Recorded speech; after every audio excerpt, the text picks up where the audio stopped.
Buenos días, queridos amigos, ¿cómo están ustedes? Somos su Iglesia Cristiana Península Viva, mire, desde el salón que Dios nos ha regalado para poder congregarnos. Y nosotros seguimos leyendo, casi estamos al final de Jueces. Los cinco últimos capítulos, he de ser sincero con usted, son muy complicados de poder entender y poderlos aplicar a nuestra vida. Porque está describiendo la realidad de cómo eran los israelitas y al mismo tiempo habla de cómo somos nosotros las personas delante de Dios. Y bueno, ya leímos de Micaías el día pasado, ahora estamos hablando de un levita. Jueces capítulo 19 dice así: en los días en los que los israelitas todavía no tenían rey, un hombre de la tribu de Leví vivía con una mujer de Belén, de Judá, en un lugar muy apartado de las montañas de Efraín. Un día ella se enojó con él y regresó a la casa de su padre de Belén. Estuvo allí 4 meses hasta que llegó el hombre para convencerla de que volviera con él. Lo acompañaba un sirviente y llevaba 2 burros. Él lo hizo pasar a la casa y cuando el padre vio al esposo de su hija, lo recibió con alegría y lo invitó a quedarse con ellos. El hombre y su sirviente quedaron allí 3 días comiendo y bebiendo. Tenemos una historia muy peculiar que corresponde al periodo, dice la primera frase de este capítulo, en un periodo donde los israelitas no tenían rey, y aunado a otra frase que se repite mucho, y cada uno hacía lo que bien le parecía. Así es que este levita va a hacer también lo que bien le parece. En esta versión de traducción del lenguaje actual solamente habla y dice que tenía una mujer que era de Belén. Pero en el resto de las demás traducciones a las que tenemos acceso, va a decir que era una concubina. ¿Por qué una concubina? Bueno, porque el levita no se había casado con ella. Entendemos que, si lo ponemos en palabras de nuestros tiempos, vivían en unión libre. Ahora, ¿por qué este levita no se había casado con ella? Bueno, porque en primer lugar se entiende que era una mujer ramera, era una mujer prostituta. Y Dios había dado una ley muy específica allá en Levítico número 21, hablando de los levitas, de los sacerdotes, que decían que solamente se podían casar con una mujer virgen. No debía ser ni divorciada ni viuda, únicamente con una mujer virgen. Así es que este levita no se podía casar con esta mujer porque era ramera, era una prostituta. Pero como pues la quería, la amaba, estaba enamorado de ella, la tenía viviendo en su casa, por eso se le llama concubina. Igual en este pasaje, en esta Biblia, dice que un día ella se enojó con él y se fue a la casa de su padre. En las demás versiones va a decir claramente que ella le fue infiel, que ella faltó a la relación que tenía con el levita. Y que obviamente ella, después de que le fue infiel, que adulteró, ella decide irse a la casa de su padre. Y lo que llama la atención es que el levita, aun cuando no era su esposa, aun cuando era una ramera, aun cuando era una mujer infiel y que se va de su casa, dice que el levita se hizo acompañar de un sirviente y dos burros y la fue a buscar hasta casa de su padre. Y una vez que estuvo ahí, dice que se quedó 3 días hablando con ella para convencerla. El pasaje sigue la narración, que lo veremos el día de mañana, pero yo quiero detenerme aquí, porque aun cuando la historia por sí sola no nos dice mucho, simplemente está describiendo un momento difícil en la vida de este levita. ¿Cómo era posible que un siervo del santuario, de los que ofrecían los sacrificios, un levita, que tenían ciertas indicaciones de cómo vivir, de cómo vestir, también tenían indicaciones de cómo podían casarse, y este levita había hecho algo que la ley no le permitía, y él lo sabía?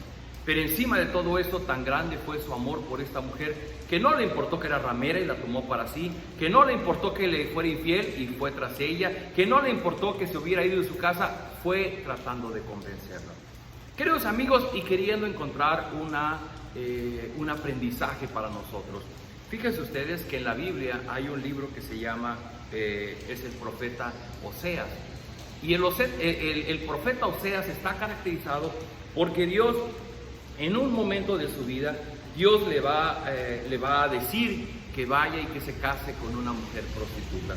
Y después de esto hay una enorme lección que Dios da a su pueblo a raíz de lo que Oseas había hecho por mandato de Dios. Por ejemplo, dice en el libro de Oseas capítulo 3 versículo 1, dice: y Dios volvió a decirme: Oseas, tu esposa te es infiel, tienes un amigo que es su amante, también los israelitas me son infieles, pues adoran a dioses falsos y comen de las ofrendas que presentan. Sin embargo, ve y ama a tu esposa así como yo amo a los israelitas. Déjenme decirlo de esta manera, estas palabras son para gente adulta, son para gente mayor, porque requiere que uno pueda entender el sentir de Dios. En el caso de Levita lo hizo porque pues a él le nació y él quiso hacerlo así. En el caso de Oseas, Dios le dice: ve y cásate con una ramera.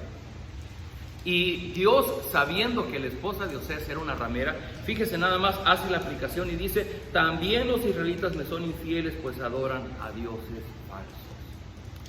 Ese es el dolor en el corazón que hay de Dios. Si bien está enojado por los pueblos paganos que tienen sus propios dioses, pero el mayor sentimiento de Dios es respecto de su pueblo. Y le dice: sin embargo, ve y ama a tu esposa así como yo amo a los israelitas. Y esta experiencia de Leví, si le queremos tomar una reflexión para nosotros, tendríamos que tomar las palabras que también Dios le da a su pueblo a través del profeta Jeremías, capítulo 3, versículos 12 y 13, y le habla a su pueblo y le dice: Israel, pueblo infiel, vuélvete a mí, me olvidaré por completo de mi enojo y te recibiré con los brazos abiertos, porque soy un Dios bondadoso. Tan solo te pido que me reconozcas, que reconozcas tu culpa, que admitas que te rebelaste contra mí, que no has querido obedecerme, y que bajo la sombra de cualquier árbol has adorado a otros dioses. Te juro que así es. Queridos amigos, cuando uno lee la vida por ejemplo, de este levita, y uno dice: bueno, qué bárbaro, ¿cómo era posible, siendo un sacerdote, un siervo de Dios consagrado a la entrega de los sacrificios? ¿Cómo es posible que haya hecho eso de tomar una mujer ramera y todavía le es infiel y va y le ruega para traerla de regreso? Si pudiéramos ponerlo en una aplicación a nosotros, es exactamente lo que Dios ha hecho con nosotros, sobre todo con aquellos que somos sus hijos. Porque Dios nos ha amado. En palabras del apóstol Pablo, del apóstol Pedro, éramos extranjeros y advenedizos. Porque Dios, el Señor Jesús vino a lo suyo, vino a su pueblo, los judíos, los israelitas. Pero todos aquellos que somos gentiles, que no somos judíos, éramos extranjeros al pueblo de Dios. Sin embargo, Dios nos trajo a su familia, aun cuando nosotros no merecíamos ser parte de su pueblo. Y una vez que somos parte de su pueblo, Dios sabe que en nuestro corazón nosotros seguimos siendo infieles a Él. Lo hemos dicho en muchas formas, seguimos teniendo dioses, ídolos en nuestro corazón. Si bien ahora ya no son estatuas, o pudiera darse el caso, pero mayormente ya no son estatuas como de madera, de piedra, de mármol, pero siguen siendo aquellas cosas que amamos en nuestro corazón más de lo que amamos a Dios. Son cosas que si en este momento las perdiéramos, nuestra vida se derrumbaría. Queridos amigos, si queremos tomar una enseñanza de hoy, pensemos en lo que este levita hizo, y que pareciera que tomó de las palabras de Dios que dice: solo te pido que reconozcas tu culpa, que admita que te rebelaste contra mí, que no has querido obedecerme. Te recibiré con los brazos abiertos, porque yo soy un Dios bondadoso. Y así como esto, hay una hermosa palabra que quiero darte para ti en esta mañana, que está en el Salmo 103, y que dice el salmista cuando lo escribe, dice: mi Dios es muy tierno y bondadoso, se enoja fácilmente y es muy grande su amor. No nos reprende todo el tiempo ni nos guarda rencor para siempre. No nos castigó como merecían nuestros pecados y maldades. Su amor por quienes lo honran es tan grande e inmenso como grande es el universo. Querido amigo, ¿quieres un mensaje de Dios para ti? Dios te ama, Dios te quiere para Él. Y por eso envió a su Hijo Jesucristo a morir a la cruz del Calvario, para comprarte, para que seas su propiedad, para que seas parte de su familia. Pero ahora nosotros tenemos el derecho, el privilegio de poder consagrar nuestra vida para vivir conforme Dios quiere que lo hagamos. Así es que, ¿qué le parece si oramos y pedimos de Dios su sabiduría para que no cometamos errores como los de este levita, para que no corramos tras otros dioses como si fuéramos aquellos adúlteros como fue el pueblo israelita? Vamos a orar. Bendito Padre, gracias por esta hermosa mañana, gracias por tu palabra. Podemos reconocer, Señor, que al igual que este hombre Leví, que desobedeció todas las leyes por amor a esta mujer, de igual manera, Señor, tú nos has amado, aunque nosotros no merecíamos que tú lo hicieras. Y has pagado un precio muy caro, la muerte del Señor Jesús en la cruz del Calvario, para nuestro rescate. Señor, queremos darte las gracias por este amor inagotable, por este amor inmerecido. Es tu misericordia, es tu bondad sobre nosotros. Solamente te rogamos, ayúdanos a atesorarlo en nuestro corazón. Ayúdanos por tu Espíritu a guardarnos en la vida santa y obediente que tú quieres de cada uno de nosotros. Nos ponemos en tus manos pidiendo tu bendición para este día de trabajo. Danos las fuerzas que necesitamos. Consuela al cansado, fortalece al que está enfermo, levántale de su lecho, dale la esperanza que solamente hay en ti. Lo rogamos en el nombre de Jesús. Amén. Queridos amigos, seguimos, faltan solamente un par de días para que terminemos con el libro de Jueces. No se desconecten, nos vemos el día de mañana.